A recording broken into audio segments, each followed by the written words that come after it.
वैसे middle east का सबसे बड़ा प्रॉब्लम क्या है? मिडिल ईस्ट का सबसे बड़ा प्रॉब्लम यह है कि इजराइल अमन नहीं चाहता है, उसकी अमन के लिए कोई विल नहीं है। और आप इजराइल को सिर्फ निगोशिएशन टेबल पर ला सकते हैं थ्रू अ मिलिट्री फोर्स। तो रीजन को इस मिलिट्री फोर्स की जब तैयारी करनी है। तो अब जो ताजा तरीन खबरें इस वक्त सामने आ रही हैं कि इजराइल ने वायलेशंस भी शुरू कर दी हैं और इजराइल ने जो है वो प्लानिंग्स भी शुरू कर दी हैं। एक cease fire without will of peace जो है वो दरअसल प्रिपरेशन है नई जंगों की। जब एक सीज फायर हो चुका है और यहां से अमन का रास्ता निकल सकता है, यहां से मामला बेहतरी की तरफ जा सकते हैं, देयर इज एन अपॉर्चुनिटी, कोई मीनिंगफुल इकदाम आगे बढ़ाए जा सकते हैं, तो इजराइल उस डायरेक्शन में जाने के लिए जो है वो की सूरत तैयार नहीं है और वो तैयारी कर रहा है मजीद प्रॉब्लम्स क्रिएट करने की और मजीद जंगें करने की। तो आगे क्रूशल टाइम है रीजन के लिए और पूरी इंसानियत के लिए, और रीजन को जो है वो इस बात को इंप्लीमेंट करवाना है जो उन्होंने गारंटीज दी हैं, क्योंकि इजराइल जो है वो उस डायरेक्शन के अंदर जा रहा है जिसके नतीजे में मजीद जंगें होंगी। अमन का नाज़रीन जो रास्ता है मिडिल ईस्ट में, हर अमन का रास्ता goes through the state of Palestine. ये फलस्तीनी रियासत से होकर गुजरता है और फलस्तीनी रियासत का क्याम इजराइल अपने लिए एक डिफीट समझता है, इसलिए वो फलस्तीनी रियासत की तरफ होने वाला हर कदम, यानी अमन की तरफ होने वाले हर कदम को रोकता है। यही बुनियादी प्रॉब्लम है जिसकी वजह से 100 साल हो गया और मिडिल ईस्ट ने कोई सुख का सांस नहीं लिया, और यही वो बेसिक प्रॉब्लम ये है। यानी बाकी तो डेवलपमेंट्स है ना कि ये इवेंट्स हो रहे हैं, ये इवेंट्स हो रहे हैं, बुनियादी प्रॉब्लम यहां पर लाया करता है। तो क्या इस सीज फायर के साथ वो बुनियादी प्रॉब्लम हल हो गया है? क्या वो बुनियादी विल, बुनियादी इंटेंशंस चेंज हो गई हैं? तो किसी सूरत जब वो चेंज नहीं हुई है, तो यही वो चीज है जो आने वाले टाइम में मजीद जंगें पैदा करने जा रही है। 2 साल में जो इसराइल ने अपनी ब्रुटैलिटी दिखाई है और जो उसने अपनी इंटेंशंस दिखाई हैं और इस वक्त सीज फायर के बाद जो है फिर वो दिखा रहा है, ये बात तो साबित हो गई कि इजराइल के साथ कोई एक्सिस्टेंस नहीं हो सकता है और इजराइल के साथ नॉर्मलाइजेशन करना और इसको आगे लेकर चलना ये एक बैड आइडिया है। तो रीजन को जो है वो सही डायरेक्शन में जो है वो तैयारी करनी चाहिए। रीजन ने जैसा तैसा करके ठीक है इजराइल के साथ नॉर्मलाइजेशन की, कोएग्जिस्टेंस की बात की, और अभी भी प्रेशर आएगा कि वो अब्राहम अकॉर्ड करें, लेकिन अमन नहीं होने वाला है। ठीक है ना, अमन नहीं होने वाला है। अब जरा देखिए कि नई प्रॉब्लम क्या आ गई है, नए जो इंटेंशंस है वो क्या सामने आई हैं। प्रॉब्लम जो नई सामने आ गई है वो गजा की ऑक्यूपेशन है। हाफ गजा की ऑक्यूपेशन है इजराइल के हाथों। वो कैसे? अगर इसको मुकम्मल इंप्लीमेंट नहीं किया जाता, जो कि नेतन्याहू ने अनाउंस किया है कि नहीं किया जाएगा, कुछ देर पहले उसकी अनाउंसमेंट सामने आई है। देखिए इस वक्त इजराइल गजा के अंदर मौजूद है और गजा के कितने एरिया में मौजूद है? 53% एरिया जो है वो वहां पर इजरायली फौज में मौजूद है और एग्रीमेंट के मुताबिक उसको आगे निकलना है मुकम्मल, और नेतन्याहू ने अनाउंस किया कि वो नहीं निकलेगा। तो इसका क्या मतलब है? इसका मतलब नाज़रीन ये है कि अगर फौरी बॉम्बिंग नहीं भी शुरू होती, अगर इजराइल दोबारा से फौरी अटैक नहीं भी करता, तो क्या होगा कि आधा गजा जो है वो इजराइल के पास होगा। जैसे लेबनान के जो 5 पॉइंट्स हैं, एक बड़ा एरिया, वो अभी भी इजराइल के पास है, हालांकि एग्रीमेंट वहां पर हो चुका है, इजराइल को वहां से विड्रॉ करना था और वो नहीं किया है। तो ऐसे ही गजा में 53% एरिया वहां पर इजरायली फौज बैठी होगी और वहां पर वो कभी कोई एयर स्ट्राइक कर देगी, कभी सिविलियंस को जब मार देगी, तो फलस्तीनी क्या उस छोटे से एरिया के अंदर जब रहेंगे। तो ये एक नया प्रॉब्लम जब वो बनकर सामने आ गया। नेतन्याहू ने कहा है कि इजरायली फौज वहां से विड्रॉ नहीं करने जा रही है और इजराइल करेगा क्या? वो हमास की डिसआर्मामेंट को लिंक कर देगा, कंडीशन कर देगा विड्रॉल के साथ कि पहले हमास डिसआर्म होगी तो फिर हम विड्रॉ करेंगे। तो ये तो लड़ाई के नए तरीके इजाद करने वाली बात है ना, और चूंकि पीछे कोई विल नहीं है तो इसलिए ये नए नए तरीके जो और नई नई चीजें इजराइल लेकर आएगा। तो इन तमाम डिमेंशंस के ऊपर हम बात करेंगे। हमास ने कहा है कि हम तमाम पॉसिबिलिटीज के लिए तैयार हैं और प्रिजनर्स के नाम भी चेंज किए गए हैं, वो भी आपके सामने रखते हैं। उधर वेनेजुएला की जो जंग है वो दिन ब दिन करीब आती चली जा रही है। अभी सिक्योरिटी काउंसिल का हंगामी इजलास वेनेजुएला ने जब तलब किया है, तो ये भी आपके सामने रखेंगे। नाज़रीन अगली खबर यह है कि इसी दरमियान यह भी बात सामने आ रही है कि अमेरिकन फौजें गजा में भेजी जा सकती हैं। पीस कीपिंग के नाम के ऊपर अमेरिकन फौजें जो है वो गजा में भेजी जा सकती हैं। अब आप जरा अंदाजा कर लें, तो इजराइल जो है वो कॉलोनियल रूल गजा के ऊपर जो है वो इंपोज करना चाहता है। ठीक है ना, रेजिस्टेंस की सूरत इसको कबूल नहीं कर सकती है।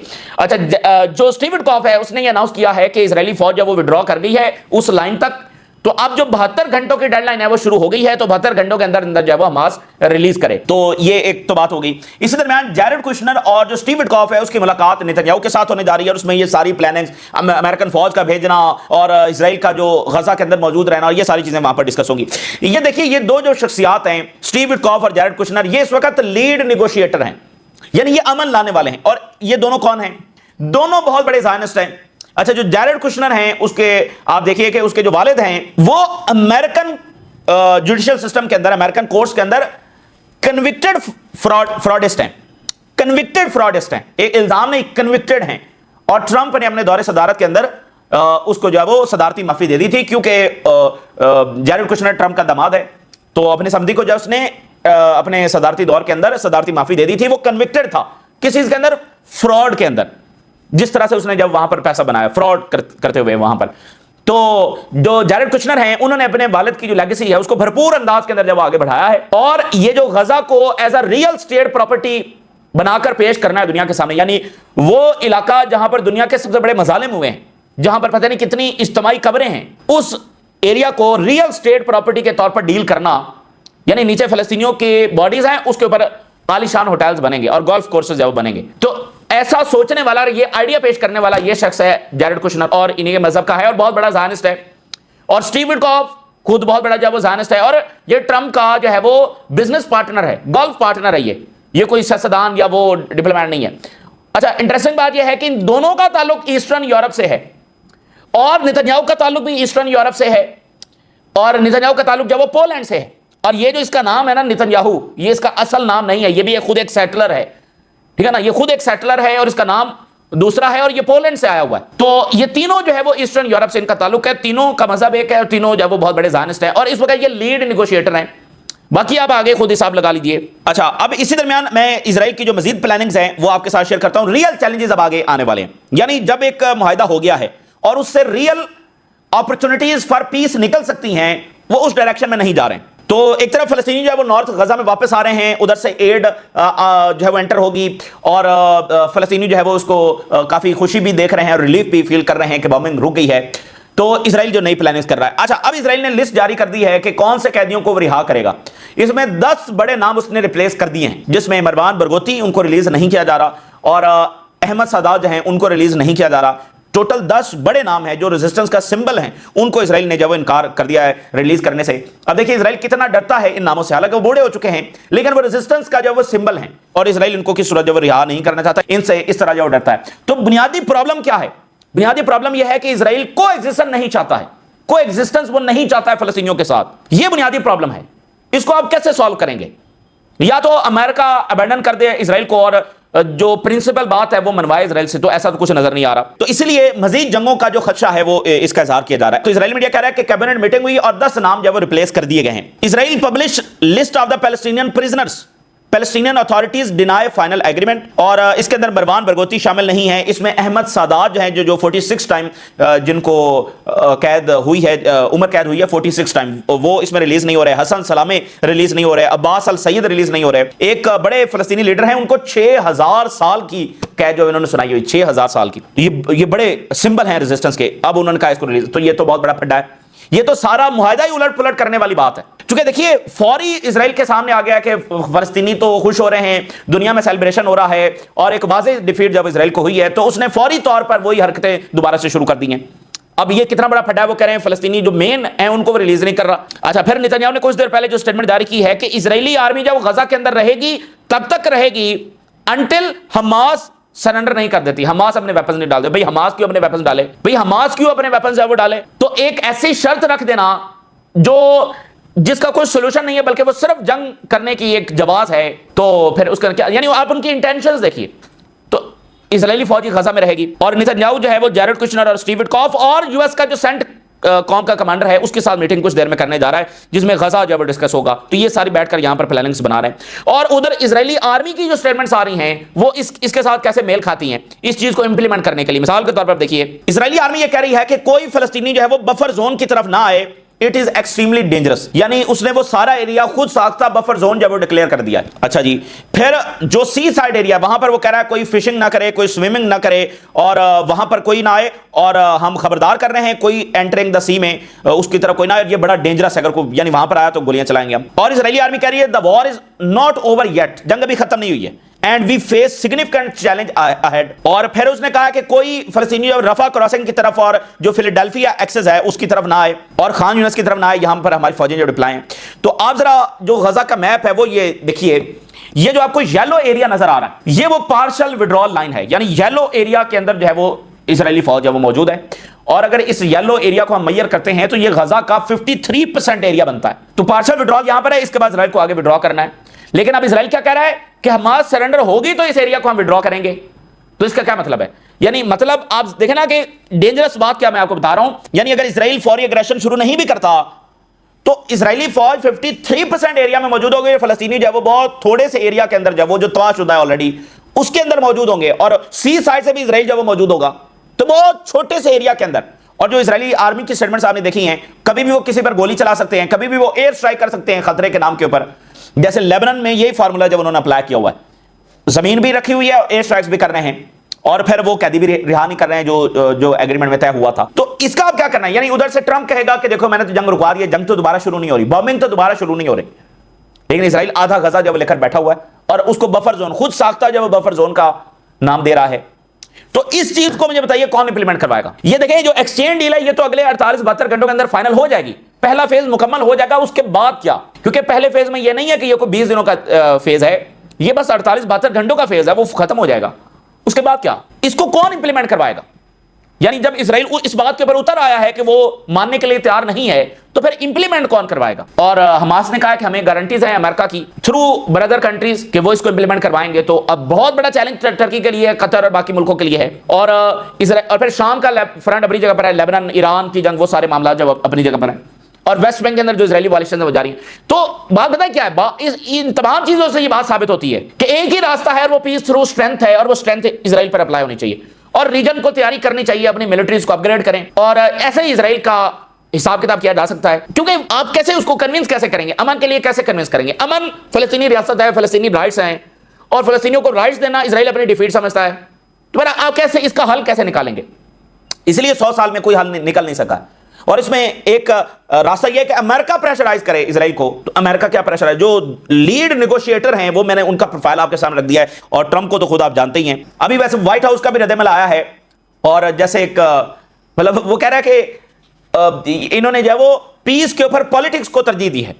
यानी उन्होंने पूरी उस नोबेल पीस प्राइज को ही कर दिया है कि ये तो सही नहीं है, ये सही फैसला इन्होंने नहीं किया।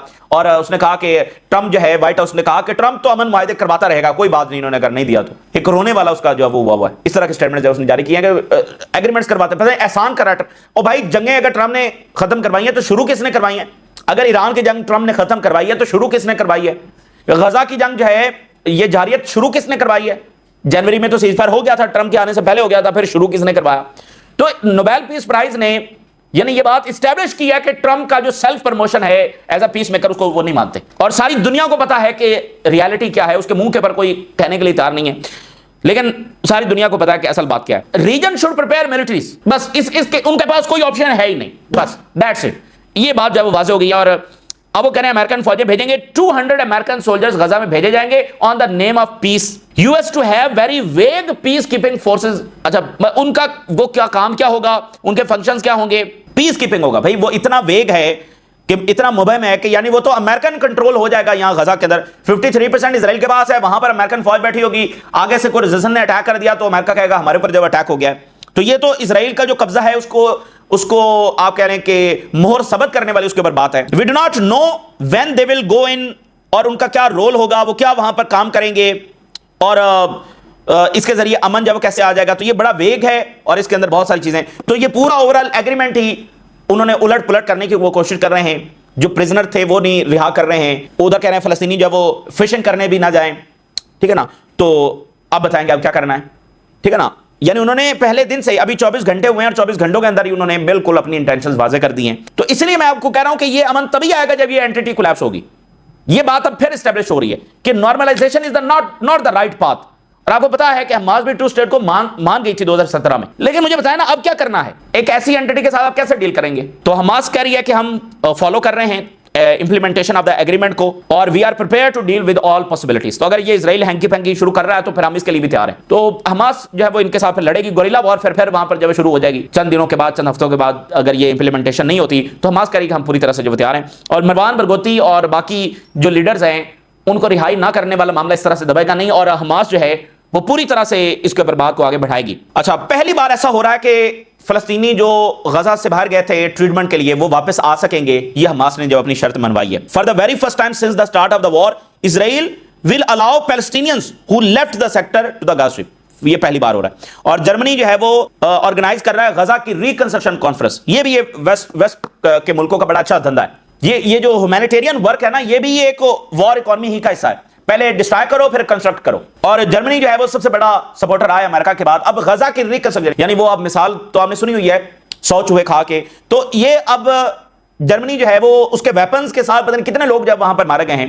अभी ये गजा की रिकंस्ट्रक्शन और $34 मिलियन की वो एड भी दे रहा है। तो उस अपने गुनाहों पर पर्दा डालने की जो कोशिश है, और इस तरह से डलेंगे नहीं। जर्मनी के लोग खड़े हो गए हैं अपनी गवर्नमेंट के खिलाफ, ठीक है ना, और उसका हिसाब कर रहे हैं। उधर वेनेजुएला का मामला बड़ा सीरियस है। वेनेजुएला ने सिक्योरिटी काउंसिल की जो मीटिंग है वो रिक्वेस्ट की है over US military buildup. Venezuela accuse के यूएस फ्यूल कर रहा है रीजन के अंदर इंस्टेबिलिटी को, और वेनेजुएला जब इंटरनेशनल सपोर्ट चाह रहा है आफ्टर अमेरिका उसके बॉर्डर्स के ऊपर अपनी मिलिट्री बढ़ा रहा है। क्यूबा ने कहा है कि हम खबरदार कर रहे हैं ग्रोइंग एस्केलेशन जो हो रही है, और यह बात बिल्कुल वाज़ेह है कि अमेरिका एक कॉन्स्टिट्यूशनल गवर्नमेंट जो प्रेसिडेंट मडोरो की है उसको ओवरथ्रो करना चाहता है। यह बात बिल्कुल वाज़ेह हो गई है, और वहां पर एक पपेट गवर्नमेंट जब वो वाशिंगटन के लेकर आना चाहता है। और वजह क्या है? मनो डॉक्ट्राइन और गोल्ड और ऑयल वेनेजुएला का, जिसके ऊपर अमेरिका की नजर है। तो देखिए कितनी, मतलब हम माजी में कई सौ साल पहले की बात नहीं कर रहे हैं, जब कोई भी एम्पायर उठता था, किसी भी नेशन के ऊपर हमला कर देता, उनके लोगों को गुलाम बना लेता और उनके वसाइल लूट लेता। ये आज की सिविलाइज्ड वर्ल्ड में हमारी आंखों के सामने हो रहा है कि कोई मसला नहीं है वेनेजुएला के, अगर उसके पास गोल्ड और ऑयल ना होता तो फिर उनके ऊपर ये मुसीबत भी ना आती। तो एक एम्पायर जो ह्यूमन राइट्स का भी चैंपियन है, वो खुलेआम वसाइल उनके लूटने के लिए वहां पर जब जा रहा है, तो मतलब कोई उसको रोक नहीं सकता। सोचिए ना, कोई उसको रोक नहीं सकता। तो इसलिए गजा ने और इस तरह के कॉन्फ्लिक्ट्स ने यह बात साबित की है कि इस दुनिया में आप सर्वाइव नहीं कर सकते अगर आप कमजोर हैं। ये जो ट्रंप है और बाइडेन है और जो नेतन्याहू है, इसने दुनिया को यह तोहफा दिया है। अभी अब देखेंगे आने वाले टाइम में बहुत सारे मुल्क कहेंगे कि हम न्यूक्लियर बना रहे हैं, बहुत सारे मुल्क ये बात करेंगे, क्योंकि दुनिया को गैर महफूज है वो बना दिया गया है, ठीक है ना। एक ताकतवर कुछ भी कर सकता है और आप कुछ भी, इसलिए कमजोर होना कोई ऑप्शन नहीं है।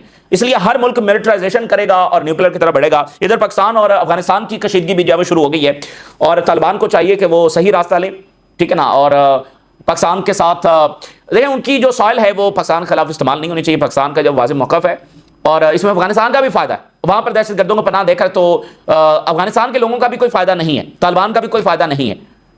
तो उनको सोचना चाहिए। और अभी चाइना, पाकिस्तान और अफगानिस्तान की मीटिंग भी हुई थी, और इसमें अफगानिस्तान ये कमिट किया था कि कोई सॉइल इस्तेमाल नहीं होगी, लेकिन वो बार बार इस्तेमाल हो रही है। तो पाकिस्तान ने काबुल में जो एयर स्ट्राइक्स की हैं, ये एक नए दौर का आगाज और एक नया मैसेज जब वहां पर दिया गया है।